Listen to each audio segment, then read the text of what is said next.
Nagbubukas ang pelikula sa isang bangkang naanod sa karagatan kung saan makikilala natin ang ating bida, si Zhang Yao. Pagkatapos magretiro mula sa militar, si Zhang ay nagsimulang mangisda kasama ang kanyang mga kaibigan sa hukbo upang suportahan ang kanyang pamilya. Ang eksena ay pagkatapos ay pinuto sa 7 buwan mamaya kapag siya sa wakas ay bumalik sa bahay. Sa kanyang pagkabalisa, ang kanyang restaurant ay nakalock at ang kanyang asawa ay wala kahit saan. Isang kapitbahay pagkatapos ay nagpaalam kay Zhang na ang kanyang asawa ay naging isang adik sa ipinagbabawal na gamot at ngayon ay nakatira sa ilalim ng tulay sa tabi ng iba pang katulad niya. Nang marinig ito, isang gulat na gulat si Zhang ay agad na sumugod doon at natagpuan ang kanyang asawa sa isang kakilakilabot na kalagayan.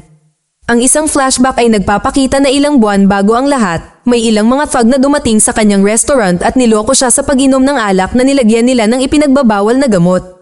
Naadik siya pagkatapos noon at kalaunan ay ibinenta niya ang lahat ng pag-aari niya para lang makabili ng mas maraming gamot. Isang araw, habang nasa ilalim ng impluwensya, pinabayaan pa nga niya ang kanyang anak na babae sa kalye. Sa kasamaang palad, nabangga ng truck ang bata at pumanaw. Sa pagbabalik sa kasalukuyan, ang babae ay nadaig ng pagkakasala at umakyat sa isang rehas upang tapusin ang kanyang paghihirap. Isang naguguluhan na si Zhang ang humabol sa kanya at nakiusap sa kanya na huwag itong gawin.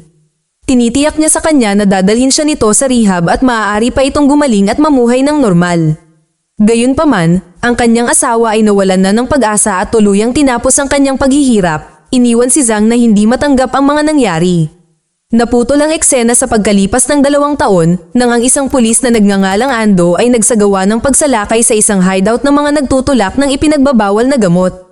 Nakuha niya ang isang malaking bilang ng mga pakete ng ipinagbabawal na gamot at inaresto ang mga junkies, ngunit biglang, isang lalaki ang dumating upang kunin ang mga paninda. Iginiit niya na 2 pakete lamang ang kailangan para sa ebidensya dahil ang batch na ito ay kay Makon, ang pinakamalaking drug kingpin ng lungsod. Bagamat naiinis si Ando dito, wala siyang choice kundi pumayag. Pagkatapos ay ipinakilala sa atin si Makon na lumalabas na isang matandang lalaki na nahihirapan sa mahinang kalusugan. Siya ay binisita ng kanyang kanang kamay, si Heta, na nagpaalam sa kanya tungkol sa anak sa labas ni Makon, si Soang. Ayon kay Heta, kasalukuyang nakakulong si Soang sa Pilipinas at napakadelikadong convict. Matapos mamatay ang kanyang ina, lumaki siya sa lansangan at naging leader ng gang sa murang edad. Inihayag ni Heta na si Soang ay nakagawa ng hindi mabilang na mga kasamaan at hindi man lang nagatubiling kainin ang kahit na ano.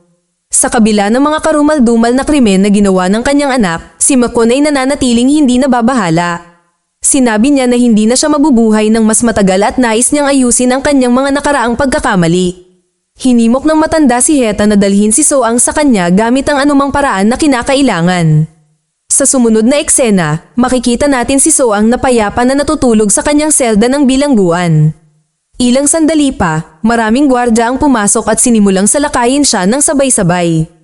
Nang tuluyang pumanaw ang kriminal, makikita natin ang ating bida, si Zhang Yao, na pumapasok sa silid. Pagkatapos ay isinuot niya ang uniforme ni Soang at gumawa ng ilang hiwa sa kanyang mukha upang maging katulad niya. Kinaumagahan, si Zhang Yao, na ngayon ay nasa ilalim ng pagkakakilanlan ni Soang, ay pinalabas sa bilangguan. Tumungo siya sa lungsod sakay ng barko at sa daan, sinalubong siya ni Ando. Lumalabas na kinuha ng pulis si Zhang para gayahin si Soang para mapabagsak nila si Makon at ang operasyon nito. Humingi rin si Zhang ng kabayaran sa nangyari sa kanyang asawa at anak na babae na ang buhay ay nasira ng ipinagbabawal na gamot. Sa makatuwid, inutusan siya ni Ando na gamitin ang papel ni Soang at makuha ang tiwala ng matanda at sirain ang kanyang imperyo. Nang maglaon, makikita natin si Makon sa isang pulong kasama ang kanyang pinagkakatiwalaang kasosyo sa negosyo, si Anpei, na siya ring punong komisyoner ng pulisya. Pinag-uusapan nila si Soang at nagpapahayag ng pananabik sa kanyang pagbabalik. Sa sandaling iyon, dumating si Ando sa bahay at malalaman natin na siya ay pamangkin ni Anpei. Nadatnan niya ang batang may bahay ni Anpei, si Nancy, na nagpaalam sa kanya na nagkikita ang matatandang lalaki. Napansin ni Ando ang mga pasa sa kanya at itinanong kung sinasaktan siya ng kanyang tiyuhin. Gayunpaman, itinanggi niya ito na sinasabing kasalanan niya ang pagsasabi ng maling bagay. Dahil dito, sumama ang loob ni Ando at malinaw na may nararamdaman ito para sa kanya. Maya-maya, dumating si Zhang sa bahay at kumilos na parang baliw na walang takot. Agad siyang nakipag-away sa isa sa mga alapores ni Heta at brutal siyang binugbog. Ang kaguluhan ay tuluyang napigilan ni Makon na tuwang-tuwa nang makita ang kanyang matagal nang nawawalang anak. Naging emosyonal siya at niyakap si Zhang. Gayunpaman, sa kabila ng taos-pusong sandali, kailangan pa ring tiyakin ni Makon na anak niya ang lalaking ito. Kaya, palihim niyang kinuha ang ilan sa dugo ni Zhang at ipinadala ito para sa isang DNA test. Sa gabi, nagdaos si Makon ng isang engranding party para ipagdiwang ang pagbabalik ni Soang. Natanggap din niya ang mga peking resulta ng pagsusuri sa DNA at napanatag ang loob niya nang malaman na anak niya nga ang lalaki. Pagkatapos nito, tumungo si Makon sa entablado at ipinakilala si Zhang sa lahat bilang ang kanyang matagal nang nawawalang anak. Ibinigay pa nito sa kanya ang kanyang Buddha necklace bilang senyales na si Soang ang papalit sa kanyang negosyo. Kinabukasan, agad na pumasok si Zhang sa trabaho at nagsimulang pangasiwaan ang negosyo ng kanyang peking ama. Una niyang inasikaso ang paghahanap ng isang drug dealer na nagngangalang Bale na nagnakaw mula sa kanilang batch ilang linggo bago ang lahat. Nagtipon si Zhang ng ilang alapores at hindi nagtagal ay nakarating siya sa isang madilim at nabubulok na gusali na puno ng mga tulisan. Sa kalaunan ay nadatnan niya ang kanilang pinuno, si Bale, ngunit bago pa niya magawa ang anumang bagay, inatake siya ng ilang mga thug. Gayunpaman, madali silang natalo ng dating sundalo at nagawang tapusin ang bawat isa sa kanila. Pagkatapos ay brutal niyang binugbog si Bale at tinutukan siya ng baril upang tapusin siya. Gayunpaman, nagsimulang umiyak at nagmakaawa si Bale para sa kanyang buhay na nagsasabing handa siyang gawin ang lahat para sa kanya. Hindi nagtagal, bumalik si Zhang sa bahay at buong pagmamalaking inihandog kay Makon si Bale at ang mga ninakaw na gamit. Tuwang-tuwa ang matanda dahil hindi lang ibinalik ng kanyang anak ang ipinagbabawal na gamot, pinilit din niyang magpasakop ang kanilang mga kaaway. Sa wakas ay pinagkatiwalaan ni Makon si Zhang sa kanyang mga gawain sa negosyo at ipinadala siya upang siyasatin ang pasilidad ng produksyon ng ipinagbabawal na gamot. Sa mga susunod na araw, si Zhang, kasama si Bale, ay nagtungo upang siyasatin ang kanilang mga pabrika sa buong bansa. Siya pagkatapos ay nagpapatupad ng iba't ibang mga diskarte upang mapabuti ang kanilang mga operasyon na nagreresulta sa isang makabuluhang pagtaas sa kita. Pagkalipas ng mga araw, nakipagpulong si Zhang kay Ando at ibinigay sa kanya ang mga lokasyon ng lahat ng kanilang mga pabrika at ruta ng pagpapadala. Gayunpaman, sinabi ng opisyal na ang impormasyong ito ay hindi sapat. Idinagdag niya na si Makon ay may pribadong vault na naglalaman ng malaking halaga ng itim na pera at impormasyon tungkol sa mga nasuhulan na opisyal. Sinabi rin niya na makapangyarihan si Makon dahil sa pakikipagsosyo niya kay Anpei at hinihimok si Zhang na magtanghal ng isang drama na mag-uudyok ng digmaan sa pagitan nilang dalawa. Nang gabing iyon, nakipagpulong si Zhang kay Anpei para sa hapunan at ipinaalam sa kanya na 10% na lamang ng tubo ang kanyang matatanggap ngayon kaysa sa kasalukuyang 40%. Ikinagalit nito ng matanda na sinasabing sumusunod siya sa utos ni Makon at hindi sa utos ng iba. Ngunit mahina hong ipinakita sa kanya ni Zhang ang isang video kung saan nakitang tinatapos ni Anpei ang isang tao. Nagbanta siyang ilalanta dito at tumugon ng komisyoner sa pamamagitan ng pag-aresto sa kanya at pagkakulong sa kanya sa isang selda ng bilangguan. Sa gabi, dumating si Bale at ang kanyang mga tauhan sa istasyon ng pulisya at sinalakay ang lugar na may dalang mga Molotov cocktail at baril. Samantala, pauwi na si Anpei nang matanggap niya ang balita at nadismaya. Agad niyang tinawagan si Makon upang ipaalam sa kanya ang mga aksyon ng kanyang anak na humantong sa isang pagtatalo sa pagitan nila. Sa kasamaang palad, ang argumento ay nagdiin kay Makon upang labis na magsimulang lumala ang kanyang sakit. Hindi nagtagal ay natamaan ng pagsabog ng bomba ang kotse ni Anpei na nagpaalis dito at bumagsak sa drain. Sa ibang lugar, pinalaya ni Ando si Zhang mula sa kanyang selda at ipinaalam sa kanya na nagkaroon ng pagbabago ng mga plano. Malapit nang mamatay si Makon, kaya dapat pumunta agad si Zhang sa kanya para makuha ang password at lokasyon ng vault. Nang maglaon, nilapitan ni Zhang ang naghihingalong si Makon na humingi ng paumanhin sa pag-iwan sa kanya at sa kanyang ina maraming taon na ang nakararaan. Pagkatapos ay ibinunyag niya ang lokasyon ng vault at ipinaalam kay Zhang na ang password ay nasa Buddha necklace. Nang marinig ito, sa wakas ay sinabi ng isang nasisiyahang Zhang kay Makon na hindi niya anak at patay na ang totoong Soang. Natigilan ng matanda ngunit namatay na siya bago pa siya makapagsalita. Sa susunod, pumunta si Zhang sa sala at ibinalita na patay na ang matanda. Pagkatapos ay sinimulan ng abogado na basahin ang testamento ni Makon na nagsasaad na ang susunod na tagapangulo ay si Soang at siya ang magmamana ng lahat ng pag-aari ng kanyang ama. Ngunit hindi umaayon si Heta at galit niyang binaril ang abogado. Ipinakita niya ang kanyang tunay na kulay at ipinahayag na siya ang dapat na susunod na chairman dahil ilang taon na siyang nakasama ni Makon. Pagkatapos ay sinimulan ni Heta na barilin ang lahat ng hindi pumanig sa kanya na lumikha ng lubos na kaguluhan sa bahay. Sina Zhang, Ando, at Bale ay nagtutulungan upang labanan siya. Gayunpaman, dahil sa napakaraming bilang ng mga kaaway, nagpa siya ang tatlo na umatras at maghagis ng bomba sa bahay. Karamihan sa mga Alapores ay namamatay sa proseso, ngunit sa hindi inaasahang pagkakataon, buhay pa si Heta. Pagkatapos ay sinimulan niyang salakayin si Zhang, ngunit dumating si Ando sa tamang oras upang makialam. Diretso niyang pinaandar ang kanyang sasakyan kay Heta at ibinunggo siya sa isang estatwa. Ang lakas ng impact ay nagdulot ng pagbagsak ng estatwa at dinurog si Heta hanggang sa kanyang katapusan. Nang matapos ang kaguluhan, ipinaalam ni Zhang kay Ando ang lokasyon ng vault at ibinigay sa kanya ang kwintas na naglalaman ng password. Ngunit sa sandaling gawin niya iyon, tinutukan ni Bale ng baril si Zhang at naging masama ang ekspresyon ni Ando.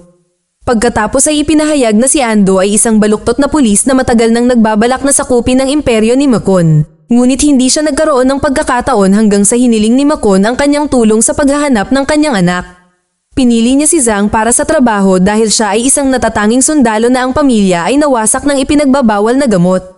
Pagkatapos ay pinaplano ni Ando ang buong pamamaraan upang makakuha ng kapangyarihan at lumabas na si Bale ay kasabwat din niya. Gayunpaman, hindi pa tinatapos ng tiwaling pulis si Zhang dahil kailangan pa rin niya ito para sa kanyang susunod na misyon. Inihayag niya na pinatay niya si Anpei kaninang gabi at pinahiran ang mga fingerprint ni Zhang sa eksena. Ngayon, plano ni Ando na maging bayani sa pamamagitan ng pag-aresto kay Soang, ang kilalang drug dealer na tumapos sa hepe ng police commissioner. Matapos siyang arestuhin, inilantad ni Ando ang operasyon ng ipinagbabawal na gamot ni Makon sa harap ng isang press conference. Sa mga sumunod na araw, ginagamit niya ang kanyang autoridad para maglunsad ng malawakang kampanya sa paglilinis sa lungsod. Sinisira niya ang lahat ng mga lugar ng produksyon ng Makon sa pamamagitan ng pagsunog sa mga pabrika.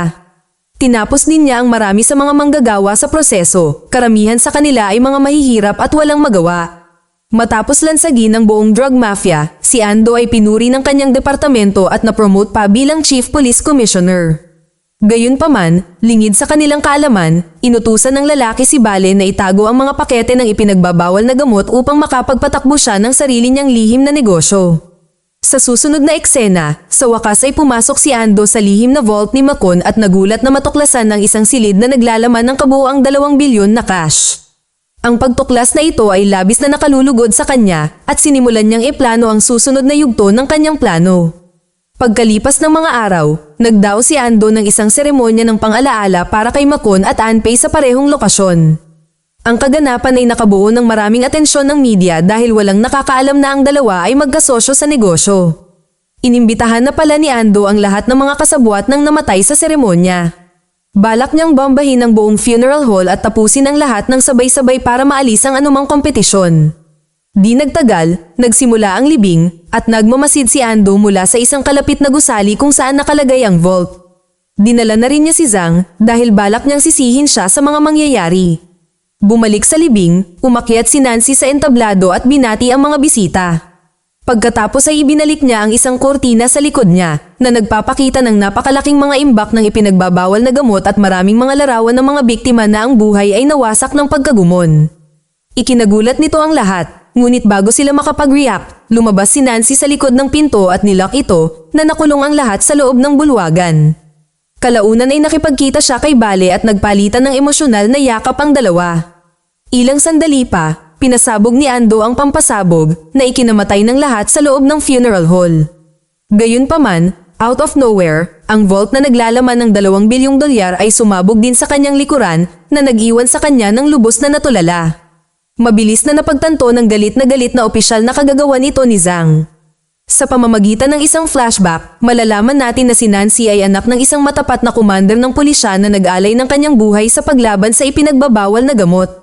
Nagtrabaho siya bilang isang doktor sa isang rehab kung saan nakilala niya ang nakababatang kapatid na babae ni Bale na nakikipaglaban sa pagkagumon. Ginawa ni Nancy ang lahat ng kanyang makakaya para matulungan ang dalaga at kalaunan ay pinalaya ang dalaga sa pasilidad.